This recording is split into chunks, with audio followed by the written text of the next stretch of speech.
ഒപ്പം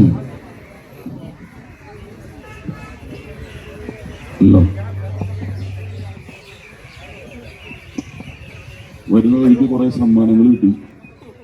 ആദ്യമായിട്ടാണ് പ്രോഗ്രാം വരുമ്പോൾ തന്നെ ഒരു പടം വരച്ചിട്ട് ഒരാൾ തന്നു. അത് ഉണ്ടോന്നറിയില്ല. ആരാ? ദിനേശ്. ദിനേശ് എന്തായാലും അദ്ദേഹത്തിന്റെ ഒരു ആയുസിന്റെ ഒരു വലിയ സമയം എനിക്ക് വേണ്ടി ചെലവഴിച്ചിട്ടുണ്ടാവും. ദിനേശ് ഒന്ന് വാ. ഒരുപാട് പേരുടെ പടം വരച്ചു വന്നിട്ടുണ്ട്. ഇത് ഫാമിലി ആയിട്ട് കൊല്ലത്തുനിന്ന് വന്നിരിക്കുന്നതാണ്. സെക്രട്ടറിയാണ്. സെക്രട്ടറി എന്ന് പറയും പടം വരക്കണമെന്നില്ല, പക്ഷെ അതൊരു വലിയ ഗിഫ്റ്റാണത്. കാരണം അദ്ദേഹത്തിന്റെ ഒരു സമയം ചെലവഴിച്ചിട്ട് എനിക്ക് വേണ്ടിയിട്ട് മനോഹരമായിട്ടൊരു ചിത്രം. Thank you. എല്ലാവരും വരച്ച്, എല്ലാ ഗസ്റ്റുകളുടെയും വരച്ചിട്ടുണ്ട്. അപ്പൊ എന്താ പണി? എന്ത് ഹെൽത്ത് ഇൻസ്പെക്ടറാണ് എന്ന് ഓർത്ത് നോക്കിയ. അദ്ദേഹം ഒരു ഗവൺമെന്റ് ഉദ്യോഗസ്ഥനായിട്ട് പോലെ ഇതിനു വേണ്ടിയിട്ട് സമയം കണ്ടെത്തുക. കൂട്ടത്തിലൊരാൾ ഞാൻ വരുന്ന വഴിക്ക് എന്റെ ഒരു ഫോട്ടോ എടുത്തിട്ട് അപ്പൊ തന്നെ കീച്ചൻ ഉണ്ടാക്കി തന്നു. മുതുകാട് പോയി മാജിക് വാങ്ങിച്ചിട്ടില്ല. അത് എവിടെ ഉണ്ടോ? കുന്നംകുളത്തുകാരന ഇവിടെ ഉണ്ടോ? കുന്നംകുളം ആയതുകൊണ്ട് ഞാൻ ഇത് ഒറിജിനലാണെന്ന് ചോദിക്കും. പക്ഷെ ഒറിജിനൽ കീച്ചൻ വരുന്ന വഴിക്ക്. ഇതെന്താ പരിപാടി? അല്ല ഇത്ര പെട്ടെന്ന് ഇപ്പൊ വരുന്ന വഴിക്ക് തന്നെ ഫോട്ടോ കൊടുക്കൂ. Okay okay okay, thank you. ഇനി എന്താ ചെയ്യാൻ പോണത്? ആരെ? പ്രസീത എവിടെ ഉണ്ടോ? പ്രസീതയുടെ ഫോട്ടോ എടുത്തിട്ടുണ്ട് എന്റെ ഇടയ്ക്ക്. ഇതേ മോളി ക്യാമറ ഉണ്ടോ? ആരെയാണ് എപ്പോഴും എടുക്കണമെന്ന് പറയാൻ പറ്റില്ല. നിമിഷം നേരം കൊണ്ട് ഇപ്പൊ എടുത്തിട്ട് അപ്പൊ തന്നെ കീച്ചുണ്ടാക്കി. പ്രസീത പോയാ? വാ വാ വാ വാ. ഇവിടെ നിൽക്കുന്ന ഈ സമ്മാനം മേടിക്കുന്ന സമയത്ത് കീച്ചുണ്ടാക്കി. ഇത് എങ്ങനെ ഉണ്ടാക്കണം? മെഷീനൂടെ കാണിക്കില്ല. കുന്നംകുളവിടെ ഉണ്ട് കൊടുത്തു.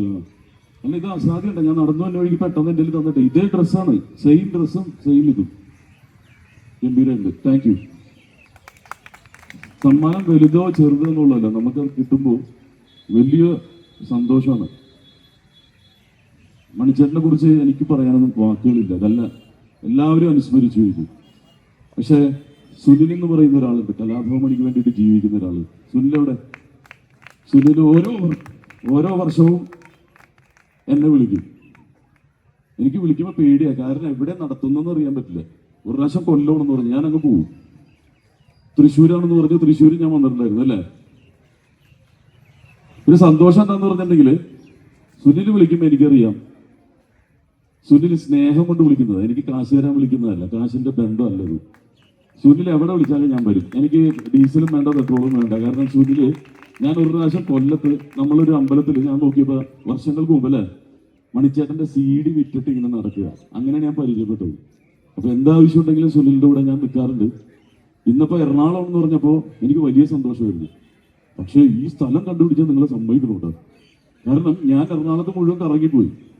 പക്ഷെ ഇവിടെ എത്തിയപ്പോൾ എനിക്ക് വലിയ സന്തോഷം. ഒരു ചാലക്കുടി പോലെ തോന്നുന്നു. അല്ല, ഒരു ചാലക്കുടി ടച്ച്, എറണാകുളം അല്ല. അപ്പൊ ആ ഒരു സ്പർശനം കുടിക്കിട്ട് നമ്മള് കലാഭവമണി എന്ന് പറയുന്ന ഒരു ആർട്ടിസ്റ്റ്, അദ്ദേഹത്തിനോടൊപ്പം ആദ്യം വിദേശ യാത്രയിൽ പങ്കെടുത്ത ഒരാളാണ്. അതിന്റെ അനുഭവങ്ങൾ ഞാൻ പറഞ്ഞിട്ടുള്ളതാണ്. മേക്കപ്പ് ഇടാതെ സ്റ്റേജിൽ കയറുന്ന ഒരാളാണ്. കൂലിപ്പണി ചെയ്തിട്ട് കാശുണ്ടാക്കുന്ന ആള്. സ്റ്റേജിൽ കൂലിപ്പണി. ഇവിടെ വരുന്ന പല കലാകാരന്മാരും നോക്കിക്കോ, പ്രസീത ചാലക്കുടിയൊക്കെ നന്നായിട്ട് മേക്കപ്പ് ഇട്ടിട്ടാണ് വന്നിരിക്കുന്നത്. മണിച്ചേട്ടൻ സ്റ്റേജിൽ കയറുമ്പോൾ എങ്ങനെയാന്ന് വെച്ചിട്ടുണ്ടെങ്കിൽ, ഞങ്ങൾ കൊച്ചിൻ ഗിന്നസ് പറഞ്ഞ ട്രോഫി പോകുമ്പോൾ ബോക്സ് വെക്കുന്ന 2 പേരായിരുന്നു. മണിച്ചേട്ടൻ ആരോഗ്യമുണ്ട്, എനിക്കുണ്ട്. അപ്പൊ ഞങ്ങൾ 2 പേരുമായിരുന്നു ബോക്സ് നോക്കിക്കൊണ്ടിരുന്നത്. കൈ ഇങ്ങനെ മടക്കി വെച്ചിട്ട് ഈ മടക്കി ഇങ്ങനെ തള്ളി നിൽക്കും മസിലുകാരന്.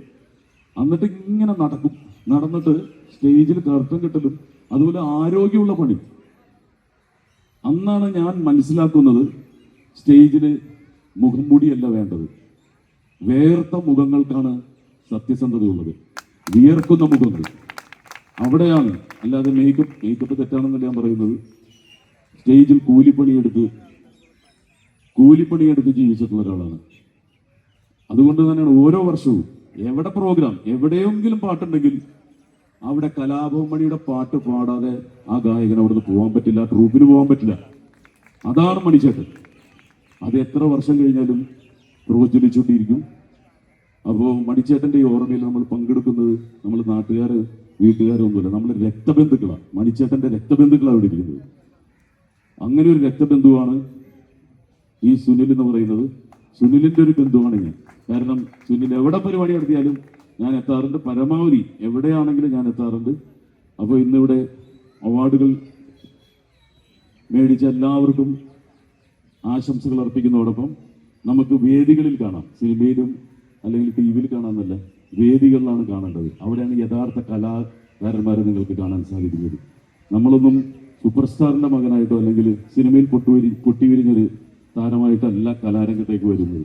ഇതുപോലെ അമ്പലപ്പറമ്പുകളിലും പള്ളിപ്പറമ്പുകളിലും പരിപാടി അവതരിപ്പിച്ച, അതുകൊണ്ട് തന്നെ നിങ്ങൾ തരുന്ന ആഞ്ഞുള്ള കയ്യടി ഉണ്ടല്ലോ, അതാണ് എൻ്റെ ജീവിതത്തിൽ ഇന്ന് നിലനിർത്തുന്നത്. അത് തുടർന്ന് ഞങ്ങളെപ്പോലുള്ള കലാകാരന്മാർക്ക് തന്നുകൊണ്ടിരിക്കുക, തിരിച്ച് ഞങ്ങളും തന്നുകൊണ്ടിരിക്കും. All the best, god bless U.